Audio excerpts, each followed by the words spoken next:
Hello, fellow students. My name is Carlos Maestres. The topic for discussion is RFH Company Research Case Study.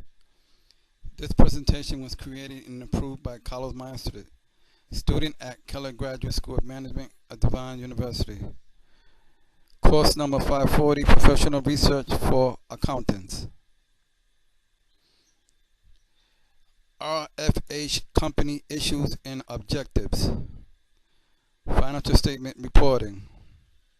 Compliance with General Accepted Accounting Principles. Tax Benefit Amendment Tax Return. Tax Avoidance and Earning Persistence. Tax Planning Strategy.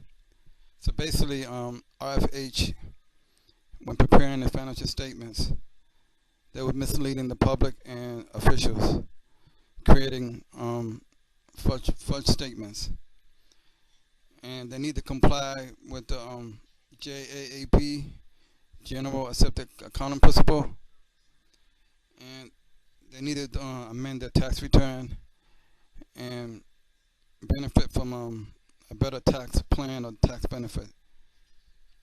And one of the issues that were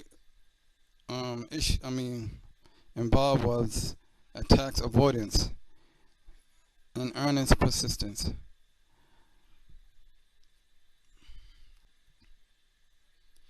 The investigation research process. RFH temporary book tax difference appeared to serve as a useful signal of earnings persistence. Halen, 2005. I tested and showed that the temporary book tax difference provided incremental information over the magnitude of accruals for persistence of earnings and accruals.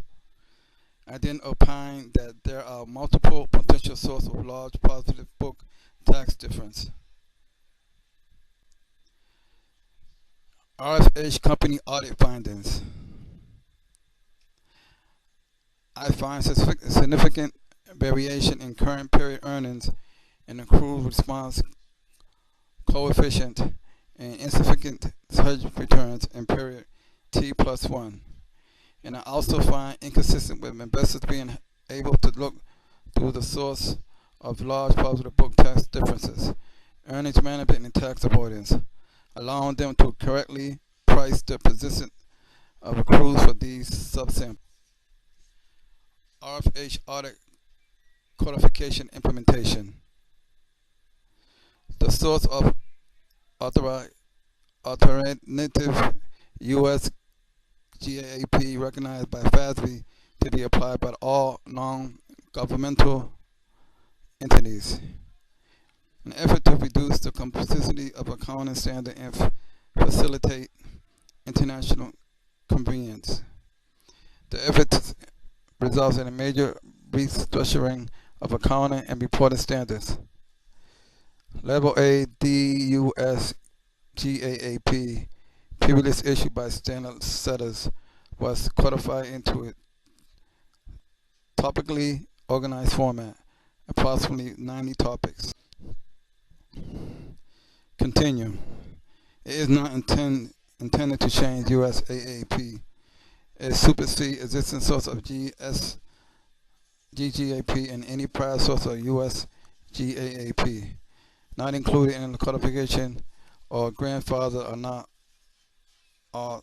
authoritative. It is the authoritative for US GAAP in addition to guidance issued by SEC.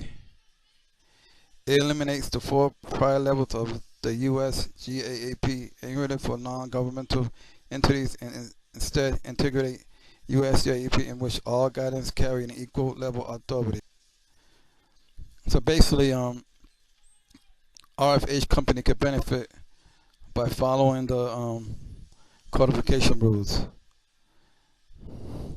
Why codify US GAAP? Constituent concern was that US GAAP was overly confusing and difficult to research. Multiple types of multiple standard setters, multiple indexing schemes, and different levels of authority made it difficult to ensure completeness of all relevant guidance and accuracy of its application to accounting issues.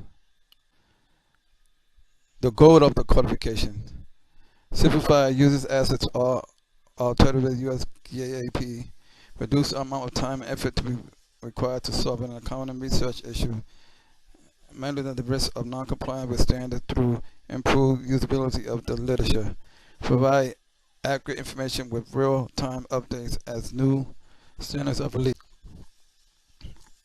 Goals of the codification: assist FASB with the research and the international convergence effort to be required during the standard setting process, become the alternative source of literature for the complex, extensible business reporting language. Taxonomy: clarify that guidance not contained in the codification is not authorized. See the FASB codification notice to constitutes for all full discussion on the goal of codification. How to access the codification.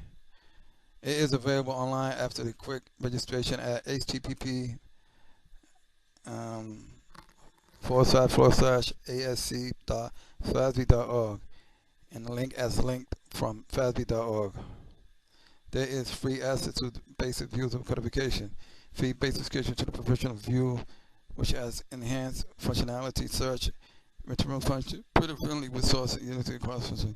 FASB plan to issue the codification in print. The release of the codification as authoritative. June 12, 2009. FASB voted to improve the codification as the source of authoritative U.S. accounting reporting standard for non-governmental entities in addition to guidance issued by the SEC. June 30th, 2009, FASB issued FASB statement number 168, which inflated the GAAP inherited to the two new levels of authorization and codification and non-authorized codification. Financial statement preparer, auditors, and accumulator alike must use referring to codification and financial statements. This is one of the issues RFH company had in preparing the financial statements. By using the GAAP codification guidelines, the company could improve the reporting. Example: an entity should reflect the qualification in its financial statement issued for interim and annual period ending after September 15, 2009. Prior to the insurance codification, it was not unusual for footnotes to refer to specific standard numbers, for example, as required by FASB statement number 133. These references are no longer the authoritative source of GAAP, and such reference will change. FASB encouraged the use of plain English to describe reference in the future, for example, as required by the derivative and hedging topic of FASB accounting standard codification. Reference to the codification in financial statements. What does this mean for non-public entities? For non-public entity without interim filing, prepared choosing to reference specific accounting guidance and financial statement will make those reference to the codification for the first annual period and then after September 15, 2009. For example, in a non-public entity with a 7/31/09 year end will not reference the codification in its financial statements. In a non-public entity with a 12/31/09 year end will reference the codification in its financial statements. Reference to the codification in the financial statement. What does this mean for public entities? For public entity, preparers choosing a reference specific accounting guidance on financial statement will make those references to the qualification for the first financial statement issue for interim or annual periods ending after September 15, 2009. For example, a public entity filing financial statement for the quarter ending 6/30/09 will not reference the codification in its financial statement. A public entity filing financial statement for the quarter ending 9/30/2009 will reference the codification in its financial statements. Continue. While entity financial statement may not include codification reference until after September 15, 2009, begin using the codification now. Also, since the codification is not intended to change GAAP, the consistent sense use of references only to the codification for all periods present, including periods before the authorization release of the codification, will be. It is prudent to expect that audit, attest, or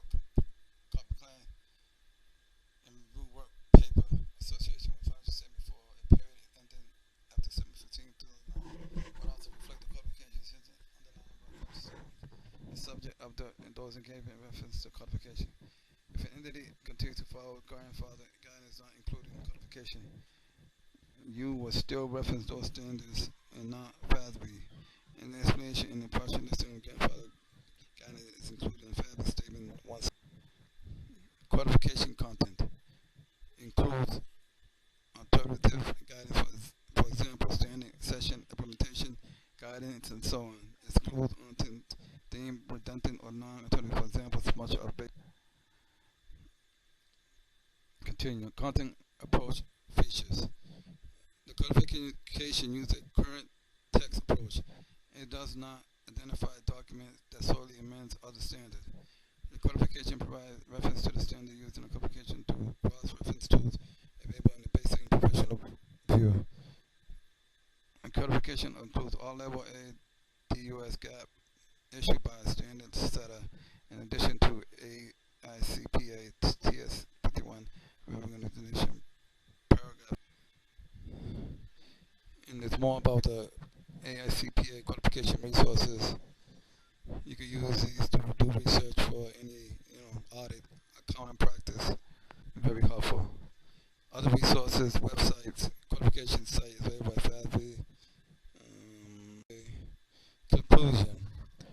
RFH company needs to apply various strategies that are expected to be employed for business or tax purposes, other than utilization of carry forward that would otherwise expire unused for purpose of this subtopic. Implicit in management and statement of future taxable income and therefore are not tax planning strategies. Recommendation.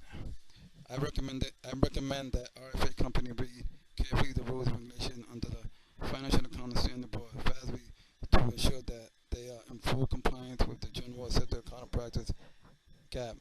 If they find that through adjusted accounting practices that the RFA company is entitled to tax benefit, then the company should consider filing an amendment tax return. For the purpose of applying the requirement, tax planning strategy is an action of that might not take, but would take, if necessary, to realize a tax benefit for carry forward before it expires. That's it, students. Hope you like my presentation. Summaries and questions. If you have any questions, you can email me. Thank you.